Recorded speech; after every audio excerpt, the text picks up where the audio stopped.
Hey everybody, I'm Wendy and welcome in to the Spiritual View Lionsgate edition, 8-8 Lionsgate. All right, so today I'm going to be going over different cards in different tarot decks. So mainly I'm going to focus on the Sun and the Strength cards for Lionsgate. And I'm going to go through 8 different decks and how their meanings kind of differ a little bit and how they're represented on the cards too, and how there's going to be some similarities and some differences. Also, then at the end of the video, I am going to do a little candle magic, so please stay tuned for that. Okay, I'm going to get started with the Rider-Waite deck. And so the Sun card, and sorry, I've made notes for myself, so I'm going to need my glasses because I'm getting older, so I need them to read my notes. Okay. So the Sun card in the Rider-Waite deck is about optimism, energy, and wonder, joy, happiness, the beauty of life, looking at the world in a new way and seeing all life united in joy and light. Okay, and some of the similarities you're going to see in some of the decks is having like a naked child on horseback with there's a wall protecting them from behind. There's flowers representing the different elements. And of course, the sun, because it's the Sun card. Just kind of showing, just giving yourself over to the light. All right, with the Strength card in the Rider-Waite deck, it's about finding the strength to begin or continue some difficult project, despite fear and emotional strain. See how she's taming the lion? You'll also pay attention to the outfit, and she's got flowers on her head. There's some symbolism here that you'll see in some of the other decks too, but again, not all of them. All right, so moving on to the next deck, I'm going to pull the same cards from Souls on Fire Tarot by Mary Jo Cranmore, and the artist is Juliet Gilden. I don't know if you know Mary Jo from Soulful Revolution, but here we go. Okay, so for the Sun card in her deck, see again, you've got like a child figure naked on horseback with the wall, you've got the flowers, you've got the sun, just in complete exhaustion. What I really like about this one is the hair just free flowing behind her, just giving that sense of peace and just abandoning yourself to, or succumbing to the sun, just allowing it in, right? And then with the Strength card, this one's totally different. So there's no lion or anything. She quite literally has dumbbells that she's holding, showing her physical strength, right? But she's in this like cute outfit. So she's not even in like a workout outfit. I mean, she's got like a jacket on. So, and she makes it look really easy, like it's nothing, right? She's not straining or anything. She's got a really peaceful look on her face. So I think that's more like, I've got this. That's the vibe I get from this card. It's like, yeah, I got this. I'm good. All right. Moving on. In the Pulp Tarot by Todd Alcott, published by the Unemployed Philosophers Guild, the Sun card. Again, you've got a child on a horse with the gate. You got the flowers. Okay. This one also has a flag, though. Let me read my notes from this one. So it's about pure innocence of childhood. So the fence represents feeling safe and secure. Okay. The 4 flowers are for the 4 elements, and the flag is there to show that he has arrived. Okay. The Strength card in this deck. So again, there's the lion, and see, again, the white outfit, flowers on the hair. Okay. The infinity symbol above the head again. And for this one, the outfit means purity. The crown of flowers means that she's at one with nature. The lion is not her pet. They've just met, but the lion is already comfortable because this card is about using grace to control brute impulses. Okay. The infinity sign also made me think of one of the women on our channel, Liz, because she talks about walking the 8. So when I see that, I think about she's walking the 8. All right, and those of you who watch Liz, you'll know what I'm talking about. Okay, on to the next deck. It's the Poe Tarot by Tricia Leigh Schufelt. And in this one, you'll see the sun looks very different. So no horse, no wall. Keep in mind, it is based on Edgar Allan Poe. I'm not sure how well you can see this. It's kind of hitting out of the light. It's kind of getting washed out there. That's better. Okay, so he's sitting in front of a tombstone, very Poe. But the sun is actually his mother looking down on him. And sorry. So, sorry, I lost my notes there for a second. Okay, so the sun is the embodiment of feminine energy, and it's his mother looking over him, providing inspiration. Okay, and then the strength card in this deck, let's see if I can get it to focus. And I'm sorry for any technical issues. We do have Mercury in retrograde, remember, and that kind of messes with all the technical stuff and with communication. So if I'm stumbling over my words a bit, that's why. Okay. So with strength, this is Pluto, the black cat, and it's representing a side of Poe's persona emerging from the mirror. It's reminding us to find within ourselves the strength and control. And sorry, I just realized I need my glasses again to read my handwriting. The strength and control, or to control what feels uncontrollable. Okay, so he's holding the mirror in front of himself, and it's his persona coming out through the mirror. That's why you can't see his face, showing that he needs to pull that strength from within, right? Okay, so some similar themes, but just in different ways. In the next deck, this is the Phantom Wise Tarot by Erin Morgenstern. The artist is Daniel Deschennes, I think.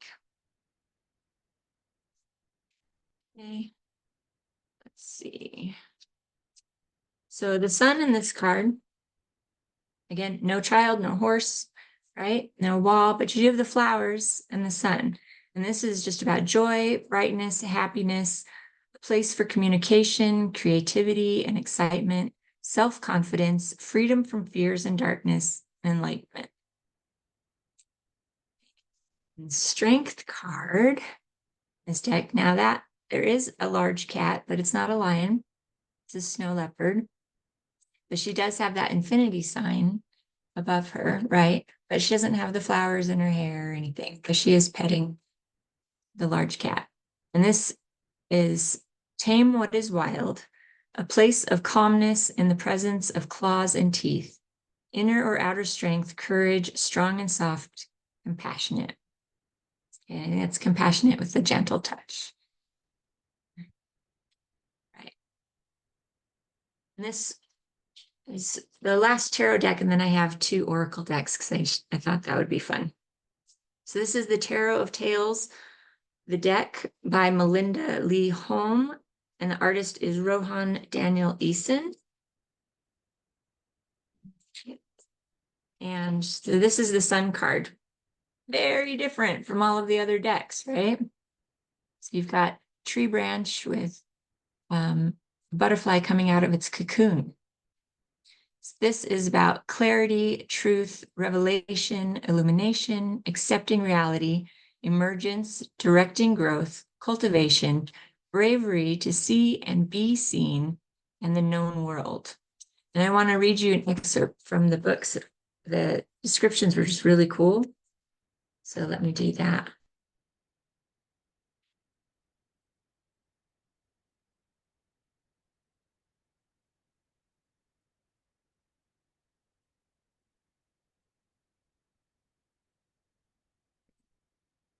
This one says, clarity radiates from the center of your being out through your fingertips. You are aware of your bones, tendons connecting them to your muscles, your blood vessels. You are no longer a mystery to yourself or anyone else. I thought that was really beautiful.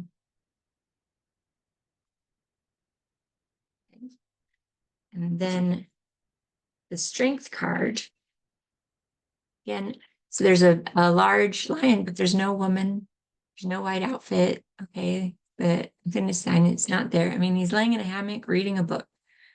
I think because he even has some little spectacles on, like me right now. Okay. This is unseen power, confidence, knowledge of one's own gifts, personal gravity, a silent announcement, public presence, and the art of persuasion. The excerpt from the book here. Let me find it really quick.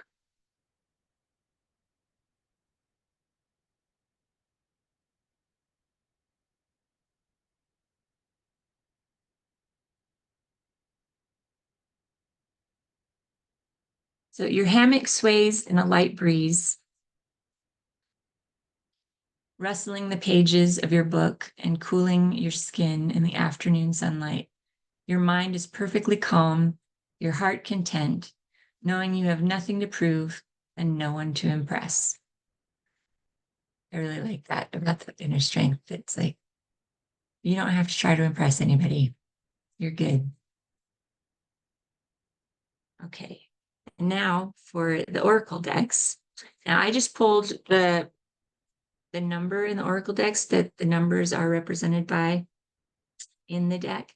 So the Sun is the 19 card and Strength is the 8 card. So I pulled those for each of the Oracle cards. So for the Sun, it's the 19 card. This one is, who in the world are you? Getting to know the new you. Okay. The readiness to evolve and experiment to come to greater self-knowledge, exploration of self, defying assumptions about who you are. So not letting other people tell you who you are, but really finding out who you are on your own. Completely different interpretation for the Sun. For strengths, it's do not drink poison. Do not do things you know are bad for you. And that is avoid toxic situations, people, or relationships. Change unhealthy, harmful thoughts and beliefs about yourself and refuse to speak ill of others. Choose to encourage, support, and lead through kindness and strength. That's a really nice representation of the strength. And I'm sorry, that was the Alice the Wonderland Oracle by Lucy Cavendish, and the artist is Jasmine Beckett Griffith. Okay. This is the last deck, 8th deck, also an Oracle deck. It's the Elemental Oracle by Stacy DeMarco, and the artwork is by Kinga Britschke, I believe. Okay. So in this one, the Sun card is actually plants and growth. And it says, magic is in everyday things.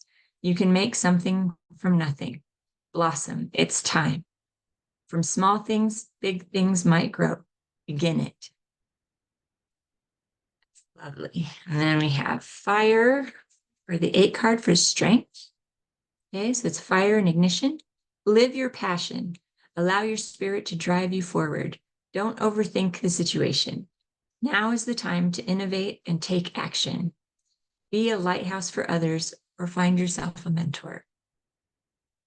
Right, so you can see there's a lot of different art, a lot of different meanings. It just depends on the interpretation of the people who made the decks and the person who's reading from the deck. You know, it's a really good idea to also just look at the artwork sometimes and say, you know, if you're reading intuitively, what does it mean to you? Because that's why it's there. It's a tool for you to interpret the messages that are coming through. So I would say that actually means more even than anything that was written about it. It's what interpretation do you get from the cards, which is why a lot of tarot readers like to switch up decks, because it'll give different meanings to some of the same cards. And that's just the message that needed to come through. Well, it's time for us to do a little candle magic if you guys are up for it. Okay, so I am going to start with a white candle. And the reason I'm using a white candle, well, it represents peace, serenity, truth, new beginnings, cleansing. It represents the crown chakra. And it's kind of a blank canvas if you're doing any kind of spell work. So what we want to do is first clear the energy of the candle. So I have some different crystals here, but to clear the energy, we're going to use clear quartz, or you can use selenite. Either one will work fine. It's all about your intent. Okay. So you just want to be clearing any unwanted energy, any negative energy. Candle.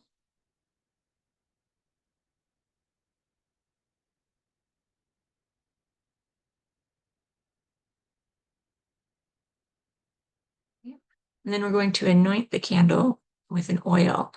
Now you can use essential oils if you want to. It's all about what intent you're putting with the candle magic. Okay.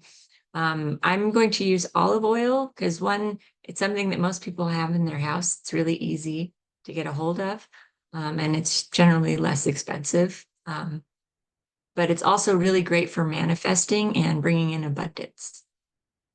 Okay. So we're going to start, put a little olive oil on your fingers, and we start in the middle.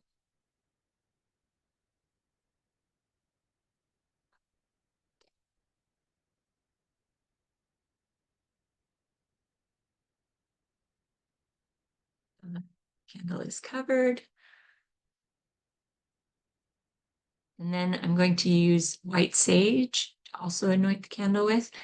And white sage has a lot of healing and clearing properties. It can cleanse your physical space, which is why people use it a lot for doing a smudge if you want to get rid of negative energy around you. But that cleansing can also include your mind and your body, and it can protect you from unwanted energy, and it makes space for new energy and intentions to flow in. Okay, so I put some in this mortar and pestle here, and I'm just going to crush some and put it onto the candle.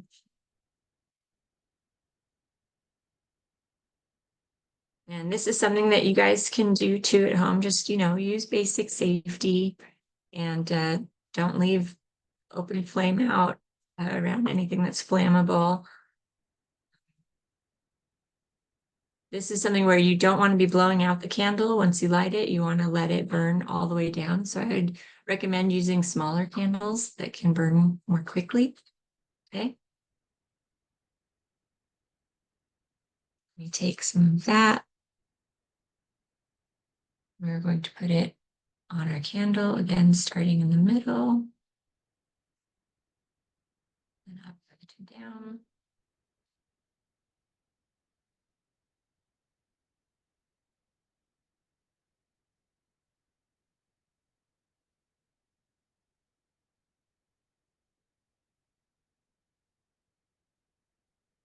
So now we have our candle anointed with oil and the white sage.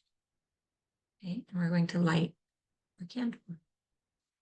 Now, once your candle is lit, what you want to do is meditate on your intentions for the candle.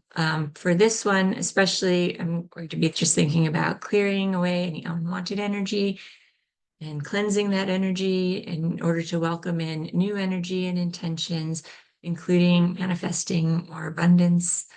And you can include anything that you want to manifest with this that's important to you.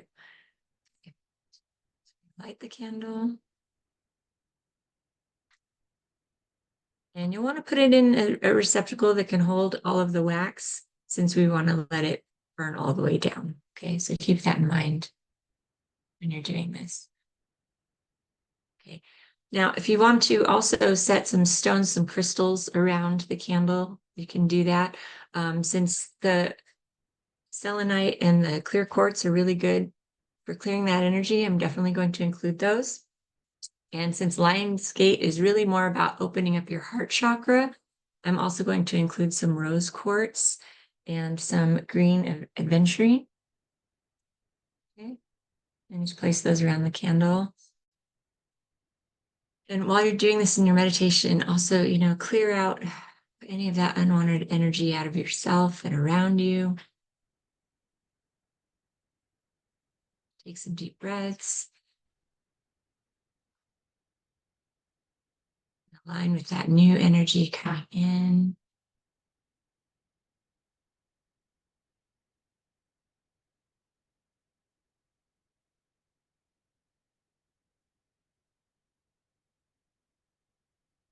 Also, always ask for protection, love, abundance, and light.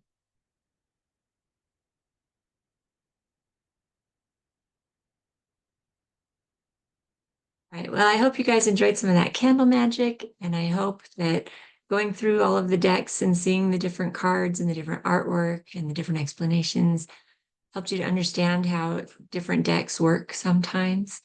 And I just want to say happy Lionsgate, everybody. Until next time, see you.